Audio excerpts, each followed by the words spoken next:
Hujambo, karibu katika Dream Media habari, lakini kwanza ni machache kati ya mengi tuliyokuandalia kwa siku ya leo. Kanisa la Glory of Christ Tanzania Church maarufu kama Kanisa la Ufufuo na Uzima limefungua kesi Mahakama Kuu Kanda ya Dodoma likiomba amri ya muda ya kuondoa zuio lililowekwa na serikali dhidi ya kuendelea kwa shughuli zake za kidini. Msemaji wa familia ya rais wa zamani wa Zambia Edgar Lungu ambaye alifariki dunia wiki iliyopita amesema kiongozi huyo aliacha maagizo kwamba mrithi wake Hakainde Hichilema hapaswi kuwa popote karibu na mwili wake. Na katika michezo, klabu ya soka ya Simba imethibitisha kupokea barua kutoka Wizara ya Habari, Utamaduni, Sanaa na Michezo kuhusu ruhusa ya kutumia uwanja wa Benjamin Mkapa kwa mazoezi ya mwisho kuelekea mchezo namba 184 dhidi ya Yanga Sports Club unaotarajiwa kufanyika Juni 15 mwaka huu. Taarifa hii ya habari inapatikana kupitia akaunti yetu ya YouTube ya Dream Media TZ, lakini pia tufuatilie kupitia kurasa zetu za mitandao ya kijamii za Facebook ni Dream FM na Instagram na X ni Dream FM TZ. Na sasa ni muda wa kuziangazia kwa kina taarifa tulizokuandalia kwa siku ya leo. Upo nami Brown Tinda. Chama cha kutetea haki na maslahi ya walimu Tanzania CHAKAMWATA kimesema chama hicho hakijihusishi na siasa wala chama chochote cha siasa na hakitumiki kisiasa.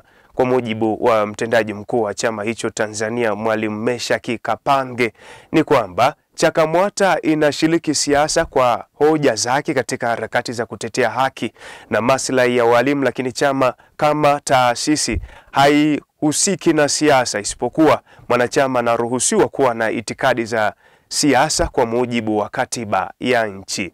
Mwanahabari Esau Godwin amekuandalia taarifa ifuatayo. Kwa mujibu wa katibu mkuu taifa wa chama cha kutetea haki na maslahi ya walimu Tanzania, Mwalimu Meshaki Kapange, ni kwamba CHAKAMWATA inashiriki siasa kwa hoja zake katika harakati za kutetea haki na maslahi ya walimu, lakini chama kama taasisi haihusiki na siasa, isipokuwa mwanachama anaruhusiwa kuwa na itikadi za siasa kwa mujibu wa katiba ya nchi. Uhusiano wa CHAKAMWATA na siasa labda ni kwa sababu hoja za CHAKAMWATA zinazotetea maslahi ya walimu zimetengenezwa na wanasiasa. Huo ndio uhusiano tu uliopo. Kwa hivyo ni siasa imeamua kuleta kikokotoo, ni siasa imeamua kwenye mfuko wa bima ya afya, kwenye mfuko wa bima ya afya unachaguliwa wategemezi. Ni siasa inafanya hivyo. Sisi hapo ndipo tunaposema hatukubaliani, labda ndipo tunaposhiriki siasa, lakini hatuna ushiriki wa siasa wa chama chochote. Lakini hatuko kwenye political field live kwamba tuna practice political field as a taasisi. Ingaje mtu binafsi peke yake akitaka anaweza. Zaidi amesema chama hicho kimejikita kwenye kutetea haki na maslahi ya walimu Tanzania. Kwa upande wao, baadhi ya wanachama wa chama hicho ambao ni walimu wamesema CHAKAMWATA imekuwa mtetezi wao na kwamba mwalimu yeyote anayehitaji kujiunga na chama hicho anakaribishwa. Baada ya kujiunga na CHAKAMWATA kwa kweli napata faida nyingi sana. Kwanza, haki zangu za msingi kama mwalimu nimefundishwa. Swala kubwa ni kwamba CHAKAMWATA kuna kitengo cha sheria ambao wana sheria yao wamekuwa wakifundisha hata mwalimu aliyeko darasani zile sheria za msingi za haki zake anakuwa anazijua tofauti na. Asante. Mimi kwa majina naitwa Tumaini Amos Mwakibibi, ni mwanachama wa CHAKAMWATA na niliamua kujiunga na chama cha CHAKAMWATA baada ya kuona manufaa ambayo CHAKAMWATA inaweza kutupatia sisi kama wanachama. Anakaribishwa. Esau Godwin, Dream Media habari. Wazazi na walezi nchini wameshauriwa kuwapa muda wa kucheza watoto wao ili kuimarisha afya ya mwili na akili. Michezo yenye ubunifu imetajwa kusaidia ukuzi wa mtoto kwa kuchangia afya ya kimwili na kiakili. Inaweza pia kuwafundisha watoto kuwa wenye subira, kuboresha uwezo wao wa kufanya maamuzi yanayofaa, kudhibiti hisia zao. Katika mazungumzo yake maalum na Dream Media habari, Daktari Alex Angelo Kasimba amewarai wazazi na walezi kuwapa nafasi watoto ya kucheza na wenzao, akitaja faida lukuki za kufanya hivyo. Zaidi tumsikilize Daktari Alex Angelo Kasimba. Ukuaji wa mtoto, maana na kila ukuaji na hatua ya mtoto, kila mtoto ana aina fulani ya michezo ambayo anaweza kucheza, na tu isivunje sheria za nchi wala kumletea madhara. Zipo sababu nyingi za kuelimishana na kukumbushana kati ya sisi wazazi ambao tuna watoto kwamba mtoto anastahili apate haki ya kucheza, pasipo kujali kwamba ni wakati wa likizo au si wa likizo. Kwa hiyo ndio maana hata mashuleni kuna viwanja vya mipira, kuna wakati wa mapumziko.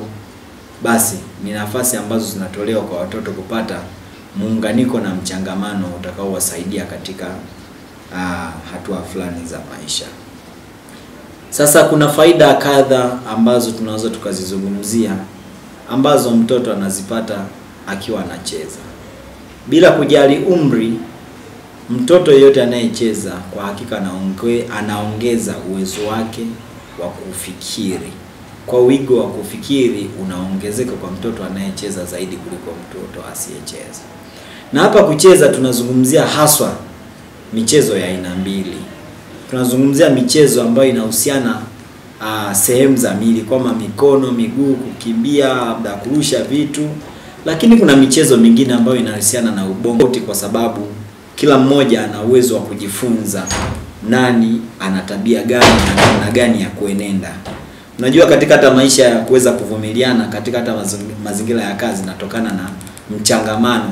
Yaani kama mimi nimezoea kuchangamana na watu, nina uwezo wa kutengeneza namna ya kustahimiliana. Kwamba huyu ana tabia hii, amelelewa hivi, basi naweza nikamstahimili. Kwa hiyo watoto ambao wanapata muda wa kucheza na familia nyingine wanakuwa nadhifu katika uwezo wa kuvumilia changamoto za wenzao tofauti ambao hawapati nafasi za kucheza. Kuna wazazi ambao tunadhani labda kwenda kucheza watoto kwa majirani ni kuwaharibu na si malezi mema. Mimi nasema huu mtazamo wangu tu kwamba unapopata wakati watoto wanahitaji kucheza na wenzao, wape ruhusa wakacheze, ukiamini kwamba kuna vitu vyema wanaweza wakajifunza. Lakini hata kama wakiona na wakikutwa na vitu ambavyo ni viovu, wakikwambia au wakikupa taarifa, una nafasi ya kuvikemea na kuhakikisha kwamba kila kitu kinaenda vizuri. Sawa. Kwa hiyo tunasema katika maisha tuna nafasi mbili za kujifunza na kurekebisha. Kwa hiyo wakati huo watoto wakienda kukutana na mambo ambayo si mambo mazuri, wana nafasi wa kujirekebisha na kuona namna gani ya kuweza kujifunza. Hata wanaweza kukusimulia kama mzazi kwamba mtoto fulani tumeona akiiba kitu fulani, basi unawaambia hiyo tabia si nzuri. Kwa hiyo ni namna ambayo wao wanaweza kaibua mienendo pia mibaya ya watoto wenzao, na uweza kushiriki katika kukanya kwamba bwana mama alisema hicho kitu hakifai, labda kutukana sio kuzuri. Kwa hiyo mzazi mmoja anaweza kashiriki kulea hata watoto wengine kwa kupitia watoto wake. Shukrani sana daktari. Kanisa la Glory of Christ Tanzania Church maarufu kama Kanisa la Ufufuo na Uzima limefungua kesi Mahakama Kuu Kanda ya Dodoma likiomba amri ya muda ya kuondoa zuio lililowekwa na serikali dhidi ya kuendelea kwa shughuli zake za kidini, huku ikiripotiwa takriban maaskofu 500 wamefika kusikiliza kesi hiyo. Kesi hiyo inalenga kulinda hadhi ya usajili wa kanisa hilo, huku rufaa dhidi ya zuio hilo ikiendelea kusikilizwa, ambapo kanisa hilo linaongozwa na Askofu Josephat Gwajima ambaye pia ni mbunge wa jimbo la Kawe kupitia CCM. Siku za hivi karibuni mamlaka za serikali zilifunga kanisa hilo kwa madai kwamba linaendesha shughuli kinyume na masharti ya leseni ya usajili wake. Kwa mujibu wa taarifa kutoka kwa mamlaka, baadhi ya shughuli zinazofanyika ndani ya kanisa hilo zimeelezwa kuwa ni za kisiasa kupitia kiasi na hazilingani na mlengo ya asili ya taasisi hiyo kama ilivyosajiliwa. Kupitia kwa wakili wake Peter Kibatala, kanisa hilo limewasilisha shauri namba 13189 la mwaka wa 2025 dhidi ya mkuu wa jeshi la polisi IGP, mwanasheria mkuu wa serikali na msajili wa taasisi za kiraia. Katika shauri hilo, Glory of Christ Tanzania Church inaiomba mahakama kutoa amri ya muda itakayoruhusu kuendelea kwa ibada na shughuli nyingine za kidini hadi pale rufaa iliyowasilishwa kupinga hatua ya serikali kufungia kanisa hilo itakaposikilizwa na kuamuliwa rasmi. Mtazamaji wa Dream Media, na kukumbusha kuendelea kufuatilia kurasa zetu za mitandao ya kijamii za Facebook na X ni Dream FM na Instagram ni Dream FM TZ. Na sasa tuziangazie taarifa za mataifa mbalimbali kama zinavyoletwa kwako na Restafales. Msemaji wa familia ya rais wa zamani wa Zambia Edgar Lungu, ambaye alifariki dunia wiki iliyopita, amesema kiongozi huyo aliacha maagizo kwamba mrithi wake Hakainde Hichilema hapaswi kuwa popote karibu na mwili wake. Hayo ni matukio ya muda mchache katika mzozo mkali kuhusu mipango ya mazishi ya marehemu rais Edgar baada ya kifo chake kilichotokea nchini Afrika Kusini, ambako alikuwa akipatiwa matibabu akiwa na umri wa miaka 68. Serikali ya nchi hiyo ilikuwa imepanga kusafirisha mwili wake kurejea nyumbani Jumatano wiki hii, lakini ilishindwa kufanya hivyo kwa sababu ya mzozo kati ya familia ya Lungu na chama chake cha siasa Patriotic Front PF kuhusu maombolezo na taratibu za mazishi.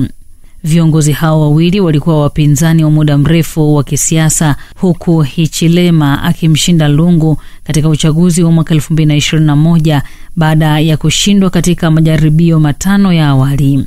Katika hotuba kwa Wazambia jana Alhamisi jioni, rais Hichilema hakurejelea moja kwa moja matakwa yaliyoripotiwa na mtangulizi wake, lakini alikariri wito wa amani, wito wa upendo na wito wa umoja katika wakati huo wa majonzi ya pamoja. Akionekana kuwasilisha kesi ya mazishi ya serikali, amewataka Wazambia kuweka kando tofauti zao na kutoa ombi kuwaruhusu watu wa Zambia kumwaga rais wao wa zamani kwa heshima na inayolingana na wadhifa wa juu aliokuwa nao. Lungu alifariki dunia kutokana na ugonjwa ambao haujatajwa, lakini PF ilisema wiki iliyopita kwamba alikuwa akipata matibabu maalum nchini Afrika Kusini. Hata hivyo, PF ilidai kuwa Lungu alipigwa marufuku kuondoka nchini kwa miaka mingi na kwamba ikiwa angeruhusiwa kusafiri kwenda kutafuta matibabu mapema angeweza kuwa hai mpaka sasa, lakini serikali ya nchi hiyo imekanusha madai hayo. Kwingineko, wimbi la mashambulizi ya anga kati ya Israeli na Irani limeendelea kuibua hofu duniani kote, huku mashirika ya ndege yakibadili njia zao na masoko ya mafuta na hisa yakiyumba vibaya. Mkuu wa shirika la kimataifa la nishati ya atomiki IAEA Rafael Grossi ameonya kuwa mashambulizi dhidi ya vituo vya nyuklia yanaweza kuwa na madhara makubwa, akisema kwa sasa wanatathmini hali baada ya kituo kikubwa cha nyuklia cha Natanz kushambuliwa. Grossi ameongeza kuwa hadi sasa hakuna ongezeko la mionzi lililoripotiwa, huku vituo vya Fordo na Esfahan vikiripotiwa kuwa salama. Waasi wa Kihouthi nchini Yemen wamelaani vikali mashambulizi hayo, wakisema Irani ina haki kamili ya kujilinda na kuendeleza mpango wake wa nyuklia, akisisitiza kuwa Irani ina haki ya kujibu mashambulizi hayo kwa njia yoyote ile. Pakistani, ambayo ndio nchi pekee ya Kiislamu yenye silaha za nyuklia, pia imelaani vikali mashambulizi ya Israel, ambapo waziri wa mambo ya nje wa taifa hilo Ishaq Dar aliandika kwenye ukurasa wake wa mtandao wa kijamii wa X kuwa Pakistani inasimama katika mshikamano na serikali na watu wa Irani. Kwa upande mwingine, mashirika ya ndege duniani yameanza kuchukua tahadhari kali, ambapo anga la Israel, Irani, Iraq na Jordan imefungwa kwa sehemu kubwa, huku mashirika kama Lufthansa, KLM, Emirates, Air India na Qatari Airways yakisitisha safari zao kuelekea maeneo hayo au kubadili njia zake kupitia Misri, Saudi Arabia, Uturuki na Azerbaijan. Na mtazamaji, huyo ni Resta Fares katika habari za mataifa mbalimbali. Na katika michezo, klabu ya Simba imethibitisha kupokea barua kutoka Wizara ya Habari, Utamaduni, Sanaa na Michezo kuhusu ruhusa ya kuutumia uwanja wa Benjamin Mkapa kwa mazoezi ya mwisho kuelekea mchezo namba 184 dhidi ya Yanga Sports Club unaotarajiwa kufanyika Juni 15 mwaka huu. Huyu hapa Ramadhani Kasim akikuletea mkusanyiko wa habari za michezo. Katika habari za michezo, klabu ya Simba imethibitisha kupokea barua kutoka Wizara ya Habari, Utamaduni, Sanaa na Michezo, barua ambayo imewaruhusu kuutumia uwanja wa Benjamin Mkapa kufanyia mazoezi kuelekea mchezo wao Ligi Kuu Soka Tanzania Bara, mchezo namba 184 kati yao dhidi ya Young Africans ya Dar es Salaam. Ikumbukwe mchezo huu uliahirishwa Machi 8 mwaka huu na hivyo kupangiwa tarehe nyingine, ambapo mchezo huo umepangiwa tarehe 15 mwezi Juni. Klabu ya Tanzania Prisons ya jijini Mbeya imeendelea na maandalizi yake ya kuelekea michezo iliyosalia Ligi Kuu Soka Tanzania Bara, na hivi sasa imethibitisha kurejea kunako dimba la Kumbukumbu ya Sokoine kwa ajili ya kuendelea kufanya mazoezi kwenye uwanja huo kuelekea mchezo wao dhidi ya Young Africans, mchezo ambao umepangwa kufanyika Juni 18 mwaka huu. Kwingineko kule mkoani Iringa ambako kunaendelea mashindano ya shule za msingi na sekondari kwa maana ya UMITASHUMTA na UMISETA, hii leo timu ya mpira wa mikono kwa maana handball ya wasichana kutokea mkoa wa Mara imeshinda mchezo huo wa 4 mfululizo katika mashindano ya Umoja wa Michezo na Taaluma Tanzania kwa shule za msingi na sekondari.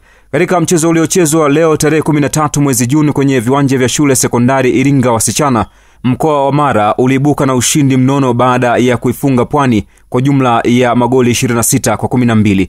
Kwa matokeo hayo sasa timu ya mkoa wa Mara inaongoza kundi C ikiwa imebakiwa na mchezo mmoja dhidi ya Shinyanga, huku timu nyingine katika kundi hilo zikiwa ni Morogoro, Iringa na Dodoma. Katika michezo mingine ya volleyball wasichana iliyochezwa asubuhi ya leo, mkoa wa Tanga uliwafunga Ruvuma kwa magoli 10-0, huku Mbeya ikitoshana nguvu ya magoli 10-10 dhidi ya mkoa wa Katavi. Kwa upande wa wavulana, timu ya mkoa wa Arusha ilikubali kipigo cha magoli 15-6 kutoka mkoa wa Njombe kwenye mchezo wa awali uliochezwa kwenye uwanja huo wa shule sekondari ya wasichana Iringa. Mashindano hayo yaliyofunguliwa tarehe 9 Juni na Waziri Mkuu Kassim Majaliwa yanaendelea kushika kasi katika viwanja vya Kichangani, shule sekondari Lugalo, shule sekondari ya wasichana Iringa na chuo cha ualimu Kleru. Kimataifa, klabu ya Liverpool iko mbioni kuinasa saini ya nyota wa Bayer Leverkusen Florian Wirtz ambaye anatajwa kwamba huenda akavunja rekodi ya usajili ya klabu hiyo ya nchini Uingereza. Nyota huyo amekuwa kiwindo na klabu hiyo ya Liverpool kwa muda mrefu sasa, na hatimaye huenda Liverpool wakafanikiwa kuinasa saini yake. Hizo ndizo habari za michezo na hii ni Dream Media. Asante sana Ramadhani Kasim kwa habari hizo za michezo. Na kabla ya kuhitimisha Dream habari, ni kukumbushe tena machache kati ya mengi tuliyokuwa nayo kwa siku hii ya leo. Kanisa la Glory of Christ Tanzania Church maarufu kama Kanisa la Ufufuo na Uzima limefungua kesi Mahakama Kuu Kanda ya Dodoma likiomba amri ya muda ya kuondoa zuio lililowekwa na serikali dhidi ya kuendelea kwa shughuli zake za kidini. Msemaji wa familia ya rais wa zamani wa Zambia Edgar Lungu ambaye alifariki dunia wiki iliyopita amesema kiongozi huyo aliacha maagizo kwamba mrithi wake Hakainde Hichilema hapaswi kuwa popote karibu na mwili wake. Na katika michezo, klabu ya soka ya Simba imethibitisha kupokea barua kutoka Wizara ya Habari, Utamaduni, Sanaa na Michezo kuhusu ruhusa ya kuutumia uwanja wa Benjamin Mkapa kwa mazoezi ya mwisho kuelekea mchezo namba 184 dhidi ya Yanga Sports Club unaotarajiwa kufanyika Juni 15 mwaka huu. Na huo ndio mwisho wa Dream Media habari. Endelea kutufuatilia kupitia kurasa zetu za mitandao ya kijamii. Za Facebook ni Dream FM na Instagram, na X ni Dream FM TZ, na kupitia akaunti yetu ya YouTube ya Dream Media TZ. Kwa heri.